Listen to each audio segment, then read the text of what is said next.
ಅದು ರಾಯಪುರ ಅನ್ನುವ ಒಂದು ಗ್ರಾಮ. ಆ ಗ್ರಾಮದಲ್ಲಿ ಒಬ್ರು ಅಜ್ಜಿ ಬಾಳ್ತಾ ಇದ್ರು. ಅವ್ರ ಹೆಸರು ಭಾಗ್ಯ. ಅವರಿಗೆ ಒಬ್ನೇ ಒಬ್ಬ ಮಗ. ಅವನ ಹೆಸರು ರವಿ. ರವಿ ಪಟ್ಟಣದಲ್ಲಿ ಒಂದು ಒಳ್ಳೆ ಕೆಲಸದಲ್ಲಿ ಇದ್ದ. ಆವಾಗವಾಗ ಅವನಿಗೆ ರಜೆ ಸಿಗುವಾಗ ಊರಿಗೆ ಬಂದು ತನ್ನ ತಾಯಿನ ನೋಡ್ಕೊಂಡು ಹೋಗ್ತಾ ಇದ್ದ. ಅಮ್ಮ, ಇನ್ನು ಎಷ್ಟು ದಿನ ಅಂತ ಈ ತೆಂಗಿನಕಾಯಿ ವ್ಯಾಪಾರ ಮಾಡ್ತಾ ಇರ್ತೀಯಾ? ನನ್ನ ಜೊತೆ ಸಿಟಿಗೆ ಬರ್ಬೋದಲ್ವಾ? ಅಲ್ಲಿ ಯಾವುದೇ ಕೆಲಸನೂ ಮಾಡ್ಬೇಕಾಗಿರೋ ಅವಶ್ಯಕತೆ ಇಲ್ಲ, ಚೆನ್ನಾಗಿ ಇರ್ಬೋದು.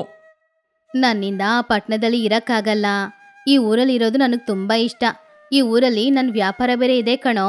ಆ ವ್ಯಾಪಾರನ ಬಿಟ್ಬಿಟ್ಟು ಬರೋದು ಅಂದ್ರೆ ನನಗೆ ತುಂಬಾನೇ ಕಷ್ಟ. ನಾನು ಹೇಳಿದ್ದೀನಿ ತಾನೇ, ಇಲ್ಲಿ ಈ ಊರನ್ನ ಬಿಟ್ಬಿಟ್ಟು ನನ್ನಿಂದ ಬರಕ್ಕಾಗಲ್ಲ. ಆ ಪಟ್ಟಣದಲ್ಲಿ ಏನೋ ಇದೆ, ನಾನು ಬಂದು ಅಲ್ಲಿ ಕೂತ್ಕೊಂಡು ಏನು ಮಾಡೋದು ಹೇಳು?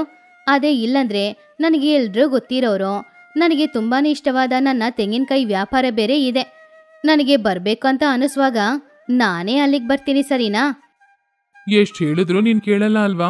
ಸರಿ ಬಿಡಮ್ಮ, 2 ದಿನದಲ್ಲಿ ನಾನು ಸಿಟಿಗೆ ಹೋಗ್ಬೇಕು. ನಮ್ಮ ತೆಂಗಿನ ತೋಟಕ್ಕೆ ಹೋಗ್ಬಿಟ್ಟು ಬರೋಣ ಬನ್ನಿ. ಹಾಗೆ ಅಜ್ಜಿ ಹಾಗೂ ರವಿ ಇಬ್ರು ಕೂಡ ಅವರ ತೆಂಗಿನ ತೋಟಕ್ಕೆ ಹೋದ್ರು. ಆವಾಗ ತೆಂಗಿನ ತೋಟದಲ್ಲಿ ಕೆಲಸ ಮಾಡ್ತಾ ಇದ್ದ ಸುರೇಶ್ ಭಾಗ್ಯಮ್ಮನನ್ನ ನೋಡಿದ ತಕ್ಷಣ ಈ ರೀತಿ ಹೇಳ್ದ. ಅಮ್ಮ, ತೆಂಗಿನಕಾಯಿ ರೇಟು ತುಂಬಾನೇ ಕಡಿಮೆ ಆಗಿದೆ. ಯಾವಾಗಲೂ ಒಂದು ತೆಂಗಿನಕಾಯಿ 25 ರೂಪಾಯಿ ಅಂತ ತಗೊಳ್ತಾ ಇದ್ರು. ಇವಾಗ ಬರೀ 8 ರೂಪಾಯಿ ಮಾತ್ರ ಕೊಟ್ಟು ತಗೊಳ್ತಾ ಇದ್ದಾರೆ. ನಮಗೆಲ್ಲಾನು ನಷ್ಟ ಆಗ್ತಾ ಇದೆ. ಹೌದಾ? ಅಷ್ಟು ಬೆಲೆ ಕಡಿಮೆ ಆಗ್ತಾ ಏನೋ? ಅಲ್ಲ ಕಣೋ, 25 ರೂಪಾಯಿಗೆ ಮಾರಿದ ಜಾಗದಲ್ಲಿ ಬರೀ 8 ರೂಪಾಯಿಗೆ ಮಾರಿದ್ರೆ ನಷ್ಟ ಆಗಲ್ವಾ? ಅಷ್ಟು ನಷ್ಟಕ್ಕೆ ನಾವು ಹೇಗೆ ವ್ಯಾಪಾರ ಮಾಡೋಕ್ಕಾಗುತ್ತೆ?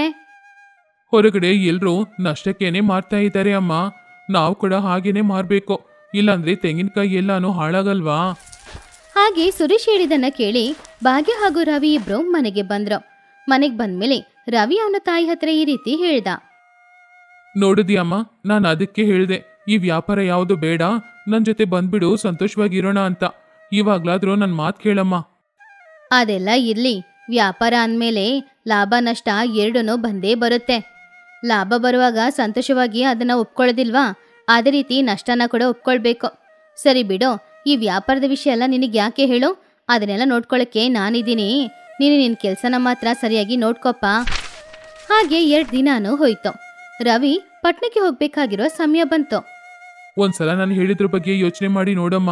ನನ್ನ ಜೊತೆ ಸಿಟಿಗೆ ಬಂದ್ಬಿಡು, ಅಲ್ಲಿ ನೀನು ನಾನು ಇಬ್ರು ಸಂತೋಷವಾಗಿರ್ಬೋದು, ಸರಿನಾ? ಸರಿ ಕಣಪ್ಪ, ನಿನ್ನ ಆರೋಗ್ಯ ಜೋಪಾನ, ಸಮಯಕ್ಕೆ ಸರಿಯಾಗಿ ಊಟ ಮಾಡು, ಸರಿನಾ?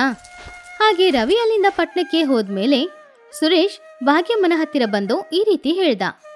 ಅಮ್ಮ, ಎಲ್ರೂ ತೆಂಗಿನಕಾಯಿನ 8 ರೂಪಾಯಿಗೆ ಮಾರ್ತಾ ಇದ್ದಾರೆ. ನಾವಿನ್ನೂ ಮಾರ್ಲೇ ಇಲ್ಲ, ಎಲ್ಲಾನು ಹಾಳಾಗುತ್ತೋ ಏನೋ. ಇಲ್ಲ ಇಲ್ಲ ಬೇಡ ಕಣೋ, ನಾವು ನಷ್ಟಕ್ಕೆ ಮಾರಕ್ಕಾಗಲ್ಲ, ಲಾಭಕ್ಕೆ ಮಾರಬೇಕು.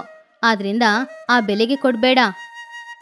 ಏನಮ್ಮ ನೀವು ಏನ್ ಮಾತಾಡ್ತಾ ಇದ್ದೀರಾ? ಹೊರಗಡೆ ಎಲ್ಲಾ ಕಡೆನೂ 8 ರೂಪಾಯಿಗೇನೆ ಮಾರ್ತಾ ಇದ್ದಾರೆ. ಹೀಗಿರುವಾಗ ನಮಗೆ ಲಾಭ ಹೇಗೆ ಸಿಗುತ್ತೆ? ಅಯ್ಯೋ ಬುದ್ಧು, ಬಾಯಲ್ಲಿ ನಿನ್ನ ಹತ್ರ ಒಂದು ವಿಷಯ ಹೇಳ್ತೀನಿ. ಇವಾಗ ಪಟ್ಟಣದಲ್ಲಿ ಒಂದು ತೆಂಗಿನಕಾಯಿಗೆ ಎಷ್ಟು ಬೆಲೆ ಅನ್ನೋದು ನಿನಗೆ ಗೊತ್ತಾ? ಏನೋ ಅಮ್ಮ, ನನಗೆ ಗೊತ್ತಿಲ್ಲ. ಒಂದು 25 ರೂಪಾಯಿ 30 ರೂಪಾಯಿ ಇರ್ಬೋದಾ? ಮತ್ತೆ ಇನ್ನೇನು ಸಿಟಿಯಲ್ಲಿ 100 ರೂಪಾಯಿಗ ಮಾರ್ತಾರೆ. ಹೌದು ಕಣೋ, ಸಿಟಿಯಲ್ಲಿ ಒಂದೊಂದು ತೆಂಗಿನಕಾಯಿಗೆ ಇವಾಗ 100 ರೂಪಾಯಿಲಿ ಮಾರ್ತಾ ಇದ್ದಾರೆ. ಮೊದಲು 80 ರೂಪಾಯಿ ಇತ್ತು, ಇನ್ನು ಹೋಗ್ತಾ ಹೋಗ್ತಾ 100 ರೂಪಾಯಿ ಆಗುತ್ತೋ ಏನೋ, ಯಾರಿಗೆ ಗೊತ್ತೋ? ನಾವು ಸಿಟಿಯಲ್ಲಿರುವ ಒಬ್ಬ ಬ್ರೋಕರ್ನ ಹಿಡಿಯೋಣ, ಅವನ ಹತ್ರ ಒಂದು ತೆಂಗಿನಕಾಯಿ 50 ರೂಪಾಯಿ ಅಂತ ಮಾರೋಣ. ಅದರಲ್ಲಿ ನಮಗೆ ಲಾಭ ಸಿಗುತ್ತೆ ಅಲ್ವಾ? ಅಮ್ಮ, ನಿಜವಾಗ್ಲೂ ನಿಮ್ಗೆ ಬುದ್ಧಿ ಜಾಸ್ತಿನೇ ಅಮ್ಮ. ಇದಕ್ಕೆ ಹೀಗೆ ಆಶ್ಚರ್ಯಪಟ್ರೆ ಹೇಗ್ ಕಣೋ? ಅಲ್ಲಿ 1 ಲೀಟರ್ ತೆಂಗಿನೆಣ್ಣೆ ಅಂತ ಮಾರ್ತಾರೆ ಅಲ್ವಾ? ಅದೆಷ್ಟು ಗೊತ್ತಾ? ಲೀಟರ್ಗೆ 300 ರೂಪಾಯಿ. ಆದ್ರೆ ಅದರಲ್ಲಿ ಸ್ವಚ್ಛತೆ ಇರುತ್ತಾ? ಬರೀ ಕಲಬೆರಕೆ. ಅದೇ ನಾವಿಲ್ಲಿ ಅದೇ ರೀತಿ ತುಂಬಾನು ಸ್ವಚ್ಛವಾದ ಎಣ್ಣೆನ ತಯಾರು ಮಾಡಿ ಮಾರಿದ್ರೆ 1 ಬಾಟಲ್ಗೆ 150 ರೂಪಾಯಿ ಅಂತ ತಗೊಳ್ಬೋದು. 50 ರೂಪಾಯಿ ನಮಗೆ ಖರ್ಚಾಗುತ್ತೆ, ಅದರಲ್ಲಿ 100 ರೂಪಾಯಿ ನಮಗೆ ಲಾಭ. ಹಾಗೇನು ಲಾಭ ಸಂಪಾದನೆ ಮಾಡ್ಬೋದು. ಅಮ್ಮ, ನೀ ಚಿಕ್ಕ ವಯಸ್ಸಲ್ಲಿ ಏನ್ ತಿಂದ್ರಿ? ಯಾಕೋ ಯಾಕೆ ಆ ರೀತಿ ಕೇಳ್ತಾ ಇದೀಯಾ? ನೀವು ತಿನ್ನೋ ಥರ ಅನ್ನ ಸಾರು ತಿಂತಾ ಇದ್ದೆ. ಇಲ್ಲಮ್ಮ, ನೀವೇನ್ ತಿಂದ್ರಿ ಅಂತ ಹೇಳಿದ್ರೆ ನಾನು ಕೂಡ ಅದನ್ನೇ ತಿಂದು ನಿಮ್ ತರ ಬುದ್ಧಿವಂತ ಆಗ್ಬೇಕು ಅನ್ನುವ ಆಸೆ. ಈ ಮಾತಿಗೆ ಏನು ಕಡಿಮೆ ಇಲ್ಲ. ಮೊದಲು ಆ ಬ್ರೋಕರ್ಗೆ ಫೋನ್ ಮಾಡಬೇಕು ಕಣೋ. ಹಾಗಂತ ಭಾಗ್ಯಮ್ಮ ಬ್ರೋಕರ್ಗೆ ಫೋನ್ ಮಾಡಿದ್ರು. ವಿಷಯ ಎಲ್ಲಾನು ಹೇಳಿದ್ರು. ಸುರೇಶೋ, ಇನ್ ಮುಂದೆ ನಮಗೆ ಲಾಭನೇ ಲಾಭ ಕಣೋ. ಸರಿ ಬಾ, ಕೆಲಸ ಶುರು ಮಾಡೋಣ. ಅವರು 2 ದಿನದಲ್ಲಿ ಇಲ್ಲಿಗೆ ಬರ್ತಾರೆ ಅಂತೆ. ಹಾಗೆ ಸುರೇಶ್ ಭಾಗ್ಯಮ್ಮ ಇಬ್ರು ಸೇರಿ ತೋಟಕ್ಕೆ ಹೋದ್ರು. ಅಲ್ಲಿರುವ ಎಲ್ಲ ತೆಂಗಿನಕಾಯಿಗಳಿಗೆ ಆ ನಾರನ್ನ ಅವರು ಬೇರೆ ಮಾಡಿದ್ರು. ಅದನ್ನ ಒಂದು ಗುಡ್ಡೆಯಾಗಿ ಹಾಕಿಟ್ಟಿದ್ರು. ಅದರ ನೋಡಿ ಭಾಗ್ಯಮ್ಮ ಈ ರೀತಿ ಹೇಳಿದ್ರು. ಆ ಸುರೇಶು, ಈ ನಾರು ಇದೆ ಅಲ್ವಾ, ಇದನ್ನೆಲ್ಲ ಮನೆಗೆ ತಗೊಂಡ್ ಬಾ.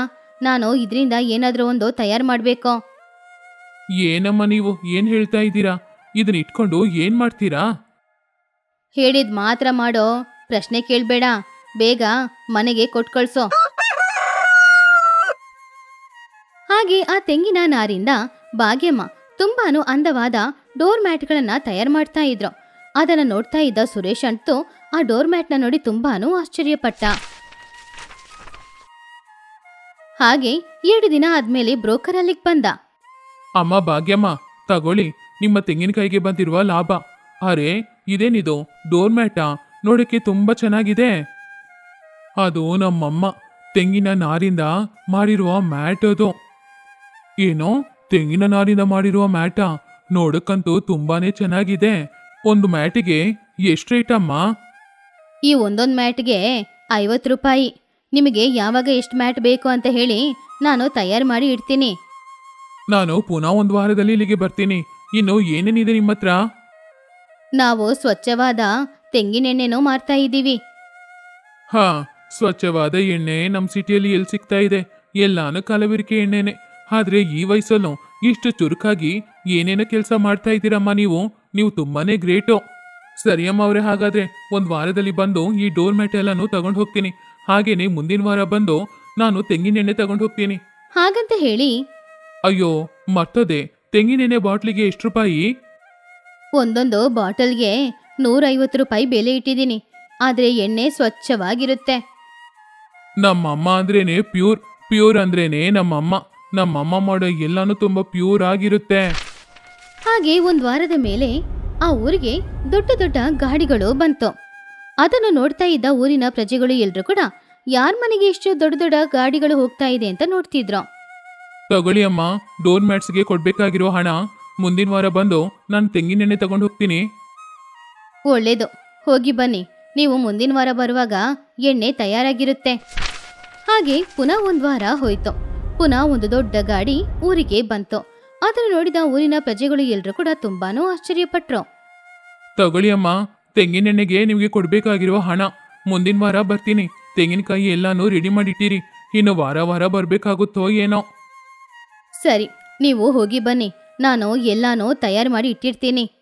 ಹಾಗೆ ಬ್ರೋಕರ್ ಅಲ್ಲಿಂದ ಹೋದ್ಮೇಲೆ ಊರಿನವರು ಎಲ್ರು ಭಾಗ್ಯಮ್ಮನ ಹತ್ತಿರ ಬಂದ್ರು. ಅದರಲ್ಲಿ ಒಬ್ಬ ವ್ಯಕ್ತಿ ಈ ರೀತಿ ಕೇಳ್ದ. ಏನಮ್ಮ ಇದು? ನಾವು ನಷ್ಟಕ್ಕೆ ವ್ಯಾಪಾರ ಮಾಡ್ತಾ ಇದ್ರೆ ನೀವು ಲಾಭಕ್ಕೆ ಮಾಡ್ತಾ ಇದ್ದೀರಾ? ನೀವೆಲ್ರೂ ಸ್ವಲ್ಪನೂ ತಾಳ್ಮೆ ಇಲ್ಲದೆ ನಷ್ಟಕ್ಕೆ ಎಲ್ಲಾನು ಮಾರಿದ್ರಿ. ಆದ್ರೆ ನಾನು ತಾಳ್ಮೆಯಿಂದ ಇದ್ದಿದ್ದಕ್ಕೆ ನನಗೆ ಲಾಭ ಬರ್ತಾ ಇದೆ ಅಷ್ಟೇ. ಹಾಗೇನೆ ಬಿಟ್ರೆ ಆಮೇಲೆ ಹಾಳಾಗಲ್ವಾ? ತೆಂಗಿನಕಾಯಿ ಹೇಗೋ ಹಾಳಾಗುತ್ತೆ, ತೆಂಗಿನಕಾಯಿ ಕೊಬ್ಬರಿಕಾಯಿ ಆಗುತ್ತೆ. ಅದನ್ನ ಮಿಲ್ಲಲ್ಲಿ ಹಾಕಿ ನಾವು ಎಣ್ಣೆ ತಯಾರು ಮಾಡ್ಬೋದು. ಆ ರೀತಿ ಮಾಡಿದ್ರೆ ಕೂಡ ನಮಗೆ ಅದರಿಂದ ಲಾಭ ತಾನೇ.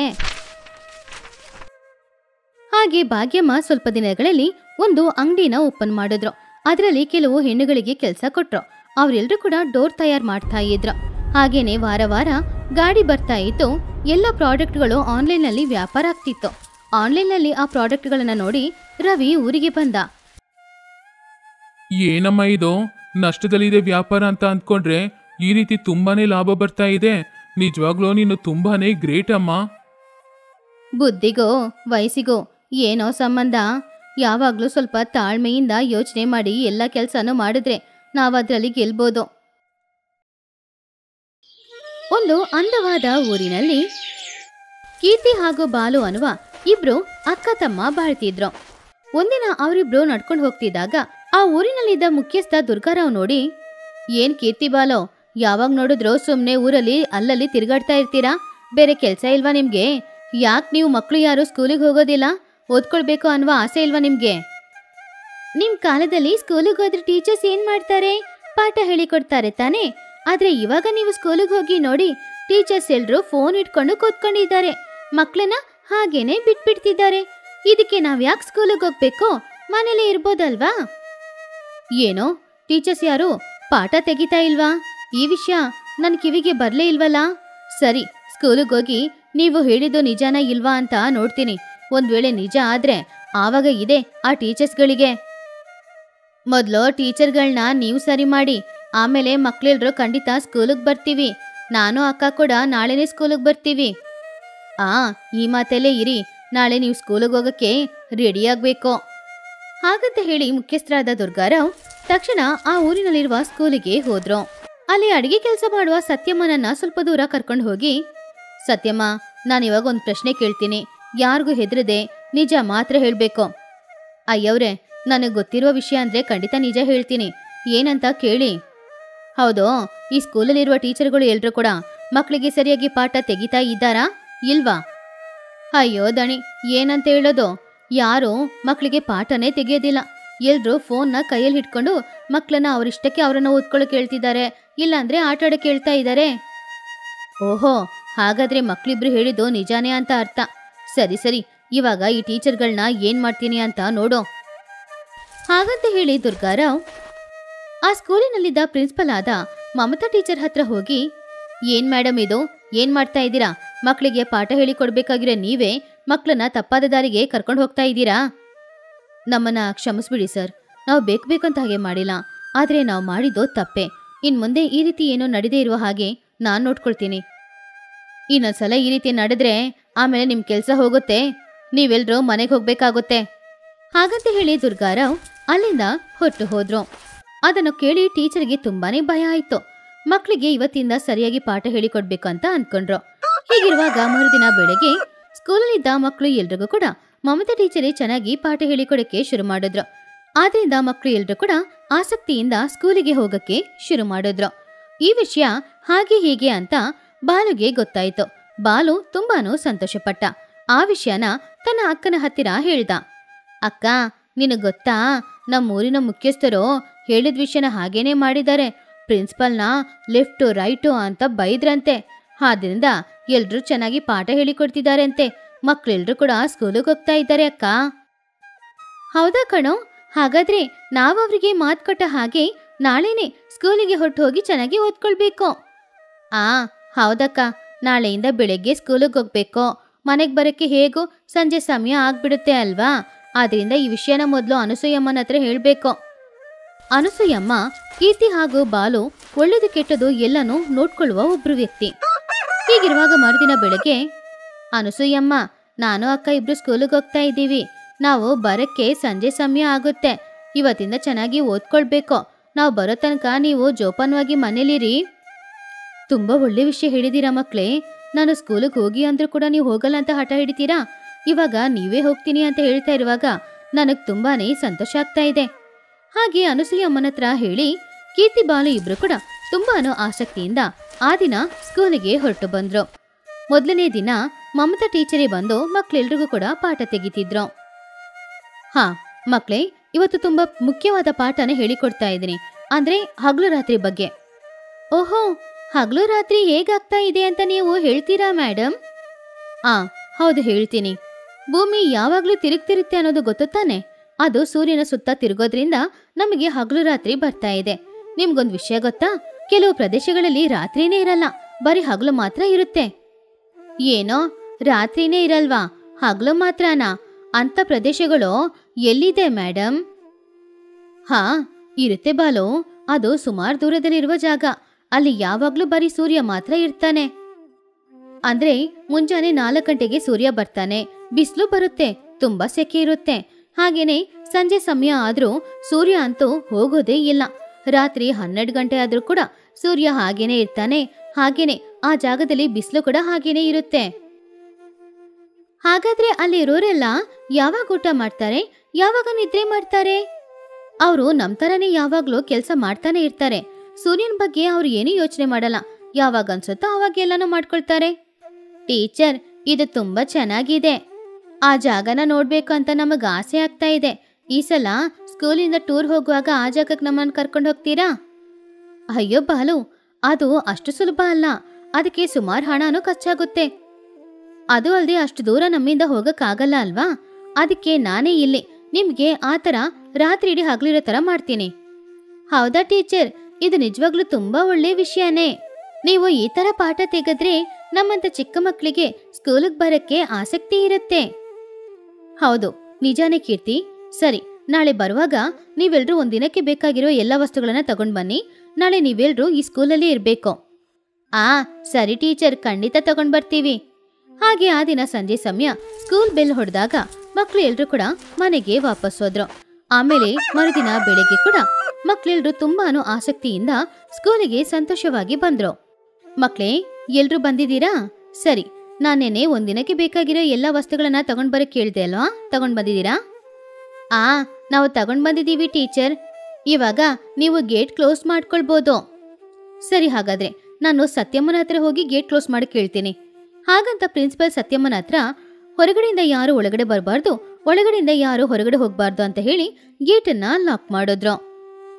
ಟೀಚರ್, ರಾತ್ರಿ ಸಮಯದಲ್ಲೂ ಕೂಡ ಹಗ್ಲಾಗಿರುತ್ತೆ ಅಂತ ಹೇಳಿದ್ರಿ, ಆದ್ರೆ ಇಲ್ಲಿ ಎಲ್ಲಾನು ನಾರ್ಮಲ್ ಆಗಿನೇ ಇದೆ. ಇನ್ನು ಸ್ವಲ್ಪತ್ತಲ್ಲಿ ರಾತ್ರಿ ಆಗುತ್ತೆ ಅಲ್ವಾ? ಇಲ್ಲ ಕೀರ್ತಿ, ಎಲ್ಲಾನು ನಾನ್ ಮಾಡಿದ್ರೆ ನಿಮಗೆ ಗೊತ್ತಾಗುತ್ತೆ. ಅದಕ್ಕೆ ಎಲ್ಲಾನು ನೀವೇ ಮಾಡ್ಬೇಕು ಅಂತ ಅದಕ್ಕೆ ಬೇಕಾಗಿರೋ ವಸ್ತುಗಳನ್ನ ಮಾತ್ರ ತಗೊಂಡ್ ಬಂದಿಟ್ಟಿದ್ದೀನಿ. ಹೌದಾ ಟೀಚರ್, ತುಂಬಾ ಥ್ಯಾಂಕ್ಸ್ ಟೀಚರ್. ಆ ವಸ್ತುಗಳು ಎಲ್ಲಿದೆ ಅಂತ ಹೇಳಿ ನಾವು ಮಾಡ್ತೀವಿ. ಹಾಗೆ ಮಮತಾ ಟೀಚರ್ ಅವ್ರು ತಗೊಂಡ್ ಬಂದ ವಸ್ತುಗಳನ್ನೆಲ್ಲ ಹೊರಗಡೆ ತಗೊಂಡ್ ಬಂದ್ರು. ಆಮೇಲೆ ರಾಜೇಶ್ ಅನ್ನುವ ಒಬ್ರೇ ಎಲೆಕ್ಟ್ರಿಷಿಯನ್ನ ಕರ್ಕೊಂಡ್ ಬಂದು ಅವರ ಸಹಾಯದೊಂದಿಗೆ ಮಕ್ಕಳನ್ನ ಎಲ್ಲ ಕೆಲ್ಸಾನು ಮಾಡಕ್ ಹೇಳಿದ್ರು. ಮಕ್ಕಳೇ, ಇಲ್ಲಿ ನೋಡಿ, ಇಲ್ಲಿ 4 ಬಾಲ್ಗಳ ತರ ಇದೆ ಅಲ್ವಾ? ಇದೇ ಇವಾಗ ನಮಗೆ ಸೂರ್ಯ. ಇದನ್ನ ಸ್ಕೂಲಲ್ಲಿ 4 ಕಡೆನೂ ಇಡ್ತೀನಿ. ಆಮೇಲೆ ಲೈಟ್ ಆನ್ ಮಾಡ್ತೀನಿ. ಆವಾಗ ಲೈಟ್ ಪ್ರಕಾಶವಾಗಿರುತ್ತೆ ಅಲ್ವಾ? ರಾತ್ರಿ ಕೂಡ ನಿಮಗೆ ಹಗಲು ತರ ಕಾಣಿಸುತ್ತೆ. ಓಹೋ, ಅಂದ್ರೆ ಕರೆಂಟ್ ಸಹಾಯದಿಂದ ನೀವು ರಾತ್ರಿನ ಹಗಲು ಮಾಡ್ತೀರಾ? ಹೌದೌದು. ಬನ್ನಿ, ಎಲ್ಲರೂ ನನಗೆ ಸಹಾಯ ಮಾಡಿ ಬೇಗ ಎಲ್ಲ ಕೆಲಸನ ಮುಗಿಸ್ಬಿಡೋಣ. ಹಾಗೆ ಮಕ್ಕಳು ಸಹಾಯದೊಂದಿಗೆ ರಾಜೇಶ್ ಆ ಲೈಟ್ಗಳನ್ನೆಲ್ಲ ಸ್ಕೂಲಲ್ಲಿ 4 ದಿಕ್ಕಿನಲ್ಲಿ ಇಟ್ಟ. ಮೇಡಮ್, ನೀವು ಹೇಳಿದಾಗೆ 4 ದಿಕ್ಕಿನಲ್ಲಿ ಲೈಟ್ ಎಲ್ಲಾನು ಸೆಟಪ್ ಮಾಡಿ ಆಯ್ತು. ಸಂಜೆ 6 ಗಂಟೆಗೆ ನಾನು ಸ್ವಿಚ್ ಆನ್ ಮಾಡ್ತೀನಿ. ಓಕೆ ರಾಜೇಶ್, ಮಕ್ಕಳಿಗೆ ಒಂದು ಹೊಸ ಅನುಭವನ ಕೊಡ್ಬೇಕು. ನೀವು ಇಲ್ಲೇ ಇದ್ದು ರಾತ್ರಿನ ಹಗಲು ಮಾಡುವ ಕೆಲಸನ ನೋಡ್ಕೊಳ್ಬೇಕು. ಇದ್ರಲ್ಲಿ ಏನಿದೆ ಮೇಡಮ್, ನಾನಿದ್ದೀನಿ ಅಲ್ವಾ, ನಾನೆಲ್ಲಾನು ಸರಿಯಾಗಿ ಮಾಡ್ತೀನಿ. ಹಾಗೆ ರಾಜೇಶ್ ಸಂಜೆ 6 ಗಂಟೆಗೆ ಆ 4 ಲೈಟ್ಗಳನ್ನ ಆನ್ ಮಾಡ್ದ. ಅದು ತುಂಬಾನೇ ಬೆಳಕಿರೋದ್ರಿಂದ ರಾತ್ರಿ ಸಮಯ ಕೂಡ ಹಗಲು ತರ ಕಾಣಿಸ್ತಿತ್ತು. ಟೀಚರ್, ಇವಾಗ್ಲೇ ರಾತ್ರಿ ತುಂಬಾ ಸಮಯ ಆಯ್ತು, ಆದ್ರೆ ಮಕ್ಳೆಲ್ರೂ ಹೊರಗಡೆ ಆಟಾಡ್ತಾ ಇದ್ದಾರೆ. ಅವ್ರು ಯಾರು ಕೂಡ ನಿದ್ರೆ ಮಾಡಲ್ವಾ? ಇದೇ ನಿಜವಾದ ವಿಷಯ ಕೀರ್ತಿ. ನಾವು ಹಗ್ಲಲ್ಲಿ ಆಟಾಡೋದು, ರಾತ್ರಿ ಆದ್ಮೇಲೆ ಮಲ್ಗಿ ನಿದ್ರೆ ಮಾಡೋದು ಅಂತ ಅಭ್ಯಾಸ ಆಗಿದೆ ಅಲ್ವಾ ನಮ್ಗೆ. ಅದಕ್ಕೆ ಅವರೆಲ್ಲರೂ ಹಗ್ಲು ಅಂತ ಆಟಾಡ್ತಿದ್ದಾರೆ. ಹಾಗೇನೆ ರಾತ್ರಿಗಳು ಇಲ್ದೇ ಇರುವ ಜಾಗದಲ್ಲಿ ಅವ್ರವ್ರು ಅವ್ರವ್ರ ಕೆಲ್ಸನ ಯಾವಾಗ ಬೇಕಾದ್ರೂ ಮಾಡ್ಕೊಳ್ತಾರೆ. ನಿದ್ರೆ ಮಾಡ್ಬೇಕು ಅಂತ ಅನಿಸ್ವಾಗ ನಿದ್ರೆ ಮಾಡ್ತಾರೆ. ಇದು ಅವ್ರ ಅಭ್ಯಾಸ. ಅಷ್ಟೇನಾ ಮೇಡಮ್? ಆದ್ರೆ ನನಗೂ ಹಗ್ಲು ರಾತ್ರಿ 2 ಇರೋ ಪ್ರದೇಶನೇ ತುಂಬಾ ಇಷ್ಟ. ಸೂರ್ಯ ಉದಯವಾದಾಗ ಬೆಳಿಗ್ಗೆ ಎದ್ದೇಳ್ಬೇಕು, ಸೂರ್ಯ ಅಸ್ತಮನ ಆದಾಗ ನಿದ್ರೆ ಮಾಡ್ಬೇಕು. ಈ ಜೀವನನೇ ತುಂಬಾ ಚೆನ್ನಾಗಿರುತ್ತೆ ಅಲ್ವಾ? ಹೌದು ಬಾಲು, ಆ ಜೀವನ ಚೆನ್ನಾಗಿರುತ್ತೆ. ಸರಿ, ಈ ಪಾಠ ನಿಮ್ಮೆಲ್ರಿಗೂ ಚೆನ್ನಾಗಿ ಅರ್ಥ ಆಯ್ತಲ್ವಾ? ನಾನು ರಾಜೇಶ್ ಹತ್ರ ಹೇಳಿ ಲೈಟ್ ಎಲ್ಲ ತೆಗಿ ಕೇಳ್ತೀನಿ. ಹಾಗೆ ಮರುದಿನ ಬೆಳಗ್ಗೆ ರಾಜೇಶ್ ಆ ಲೈಟ್ಗಳನ್ನೆಲ್ಲ ತೆಗ್ದ. ಟೀಚರ್ ಅವನಿಗೆ ಧನ್ಯವಾದನು ಹೇಳಿದ್ರು. ಈ ವಿಷಯ ಎಲ್ಲ ಕೇಳಿ ದುರ್ಗಾರಾವ್ ಸ್ಕೂಲಿಗೆ ಬಂದ್ರು. ಟೀಚರ್ಸ್ ಮಕ್ಕಳಿಗೆ ಚೆನ್ನಾಗಿ ಪಾಠ ಹೇಳಿಕೊಡೋದನ್ನ ನೋಡಿ ಅವ್ರಿಗೆ ಧನ್ಯವಾದ ತಿಳಿಸಿದ್ರು.